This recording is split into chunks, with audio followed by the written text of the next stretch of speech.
حضرت ابو ہریرہ رضی اللہ تعالی عنہ بیان کرتے ہیں، رسول اللہ صلی اللہ علیہ وسلم نے فرمایا، بخیل اور صدقہ کرنے والے کی مثال ان دو آدمیوں کی سی مثال ہے جن پر لوہے کی زرہیں ہیں اور ان کے ہاتھ ان کے سینے اور ہنسلی تک بندھے ہوئے ہیں۔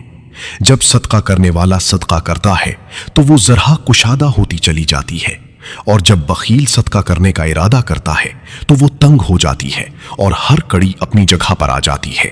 مشکات المصابیح 1864۔ حضرت جابر رضی اللہ تعالی عنہ بیان کرتے ہیں، رسول اللہ صلی اللہ علیہ وسلم نے فرمایا، ظلم سے بچو، کیونکہ ظلم روز قیامت اندھیروں کا باعث ہوگا، اور مزید کی حرص بخل سے بچو، کیونکہ اس نے تم سے پہلے لوگوں کو ہلاک کیا اور باہم قتل و غارت کرنے اور محارم کو حلال کرنے پر انہیں آمادہ کیا۔ مشکات المصابیح 1865۔